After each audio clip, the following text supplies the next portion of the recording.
Alright, ṣé dáadáa ni? Mo tún kí ẹ̀yin akẹ́kọ̀ọ́ káàbọ̀. I'm welcoming you all to another session with Ọ̀gbẹ́ni Taiwo. This is Èdè Yorùbá pẹ̀lú Ọ̀gbẹ́ni Taiwo. This is where we teach ourselves how to speak, how to write, how to communicate in Yoruba language. Once again, my name is Ọ̀gbẹ́ni Taiwo. Today's topic has to do with clothing in Nigeria, especially among the Yoruba people. Dressing, the kind of dress, the kind of attire, the clothing. So this is what we're going to be looking into in today's segment. And that in Yoruba we call it aṣọ wíwọ ní ilẹ̀ Yoruba. That is the kind of clothes, the attires, dressing, call it anything in Yoruba language. So we'll be looking into that.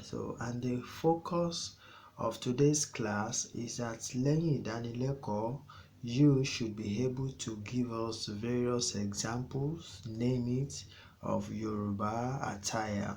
And also, you should be able to tell us the meaning of some of these clothing in Yoruba. That is, sọ ìtumọ̀ àwọn aṣọ kọ̀ọ̀kan ní ilẹ̀ Yorùbá. Fine. Aṣọ wíwọ̀ láàrin àwọn Yorùbá, history revealed that in the beginning, Bante is like a very short brief, a very short, let me call it short. Ó ní àwọn baba ńlá wa náà máa ń wọ̀. That is, our forefathers to wear a very short brief. They call it Bante. They just make it of foreskin from the animal skin. So just to cover their naked, their nudity. So, but along the line, development occurs, and that's what led to clothing we have now. Tó fi jẹ́ pé lénìí oríṣiríṣi aṣọ òní à ń rí tí àwọn ènìyàn ń wọ̀. And I want you to also know that then ọkùnrin kò gbọdọ̀ wọ aṣọ obìnrin. That is, a man is not expected to wear a woman's dress. Ọkùnrin, you as a man, as a male rather, you are not expected to put on a female cloth.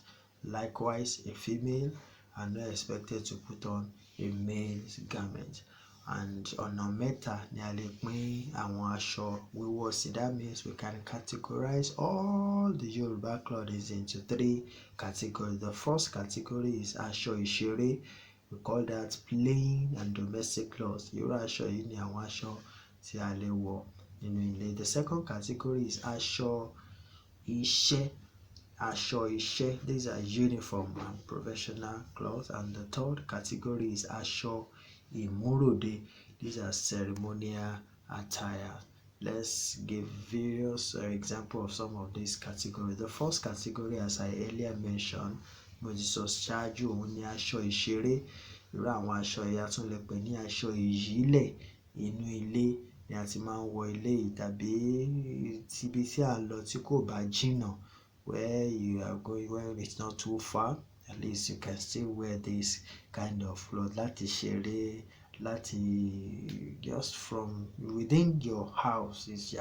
You can put on aṣọ ìṣeré, especially àwọn ọmọ kéékèèké wọ́n máa ń wọ aṣọ ìṣeré, aṣọ ìyílẹ̀. Àwọn òbí náà, àwa tájú òbí náà lè ní àwọn aṣọ kan tó jẹ́ pé a ò lè wọ̀ kúrò nínú ilé. Tó jẹ́ pé inú ilé nìkan ni àwọn aṣọ ilé láti lè wọ̀ wọ́n. So we call them aṣọ ìṣeré. This is the first set. The second set of clothing is aṣọ iṣẹ́. This is uniform. You can see the picture. Uniform is either school uniform, the military uniform, like police, like soldier, army, pilots, medical practitioner, nurses. Àwọn aṣọ kan wà tó jẹ́ pé aṣọ iṣẹ́ ni. Once you see someone putting them on, you can say, oh, this is a soldier, this is a police, this is a nurse, by their uniform. And for the students, when you are going to school, you have your own school uniform. So àwọn eléyìí ni a mọ̀ sí aṣọ iṣẹ́. Kí ni mo pè o? Aṣọ iṣẹ́. They are uniform and professional clothes. So àwọn ohun tí a fi wá ń ṣe àwọn aṣọ yìí ni àwọn àlárí, ìsányán, ẹ̀tù, lace, àǹkárá, àdìrẹ. So these are some of the kind of clothes àwọn tá fi máa ń rán àwọn aṣọ, especially àwọn aṣọ ìmúròde, àwọn aṣọ ìmúròde. Lẹ́yìn tí a lè lo cotton láti rán aṣọ school, a lè fi rán aṣọ ìṣeré. Ṣùgbọ́n àwọn tí ẹ wò lójú mo wọ́n yìí ni àwọn tí a máa ń fi rán aṣọ ìmúròde. Alright, don't forget I've mentioned the first categories of clothes as aṣọ ìṣeré, the second is aṣọ iṣẹ́, and the third is aṣọ ìmúròde. This aṣọ ìmúròde is now divided into two. For male, aṣọ ìmúròde ọkùnrin, and for the female, aṣọ ìmúròde obìnrin. So for the male, we have ṣòkòtò àti bùbá, we have agbádá, we have dànsíkí, dàndógó, kẹ̀m̀bẹ̀. Kẹ̀m̀bẹ̀ is like a 3/4 baggy jean. We have gbáríyẹ̀ àti bẹ́ẹ̀ bẹ́ẹ̀ lọ. All these are for male. Àwọn ọkùnrin ló máa ń wọ àwọn eléyìí. And then we have caps for male. Tí ọkùnrin tó jẹ́ ojúlówó ọmọ Yorùbá tó bá wọ aṣọ, ó máa dé fìlà sí i. And we have different type of fìlà. The first is abetí ajá. This one looks like a crest-like shape derived from the dog's hangings here.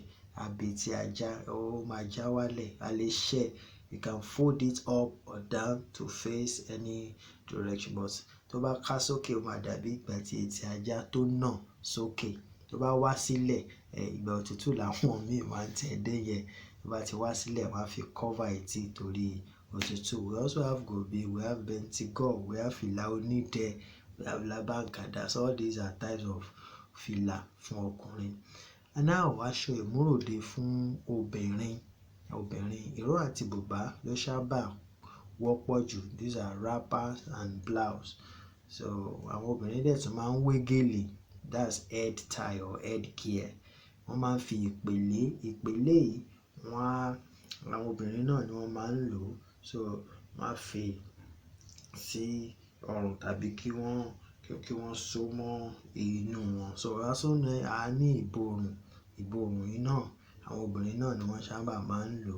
Wọ́n kàn lè sọ sí ọrùn bíi ti àwọn alájà, if you see an alájà, so wọ́n máa ń lo ìborùn láti fi cover ọrùn wọn. Then àwọn underwears fún obìnrin, a ní pants, a ní chine, that's sleeveless wear, a ní ìgbànú, a ní síkẹ̀tì, a ní bra, kọ́mú. So àwọn obìnrin ló máa ń wọ àwọn eléyìí tẹ́lẹ̀. They are underwears for the ladies and women. Okay. Lóde òní, there is nowadays àti ní ìdàgbàsókè nínú àwọn aṣọ due to culturization, àwọn òyìnbó, ìbáṣepọ̀ tó wà láàrin oríṣiríṣi àwọn ẹ̀yà. So àti láwọn ọmọ Yorùbá tán wọ shirt and trouser. This is ṣẹ́ẹ̀tì àti ṣòkòtò. Ṣẹ́ẹ̀tì àti ṣòkòtò. Kóòtù, suit, okùn ọrùn. Okùn ọrùn is a tie. Tó bá so okùn tó fi tie lórí suit, lórí coat. Síkẹ̀tì àti blouse. This is skirt and blouse. Àwọn obìnrin ló ń wọ skirt and blouse. So àwọn aṣọ yìí a sọ pé wọ́n jẹyọ nípasẹ̀ ìbáṣepọ̀ pẹ̀lú àwọn òyìnbó aláwọ̀ funfun. So we have pictures of some of these clothing. You can see this is dànsíkí. This is dànsíkí. We have ṣòkòtò àti bùbá. So you can see this is bùbá and this is ṣòkòtò. Right. So sorry for that. So and agbádá, you can see this man, ó dé fìlà, ó wọ agbádá, ó wá tún fi ìlẹ̀kẹ̀ sí. So another time we talk about some of the things that man fi ṣe ẹ̀ṣọ́. But ọ̀dọ̀ ọkùnrin, ó dé fìlà, agbádá dẹ̀ ni aṣọ tó wọ̀ yìí. Eléyìí ni ṣòkòtò àti bùbá. Eléyìí ni dànsíkí. Okay, àpẹẹrẹ aṣọ mìíràn tá tún ní fún àwọn obìnrin. Irú eléyìí ó ní gèlè. Gèlè ni mò ń fi nǹkan kùn yìí. This is called gèlè, head tie. Right. Bùbá ó ní eléyìí. Bùbá is like a top. Then èyí tí ó fi kọ́ èjìká yìí ó ní à ń pè ní ìpèlé. So if you see those areas I'm shading with yellow color, ìpèlé òun ni à ń pè yẹn. Ìpèlé òun nìyẹn. Then this is ìró òun lélẹ́yìí. So you can see the ball picture. Gèlè, ìpèlé, ìró àti bùbá, then gèlè ó ní ẹni tó wé sórí ń tẹ̀. So in conclusion, a lè sọ pé aṣọ wíwọ̀ wà fún oge ṣíṣe, that is for fashion. Bó bá ṣe rí ló ṣe lè display aṣọ. Tó bá fẹ́ wọ aṣọ ńlá to let people know that yes, ó wà ńbẹ̀ ni. But mind you, aṣọ ìmúròde nìkan ló lè jẹ́ aṣọ ńlá.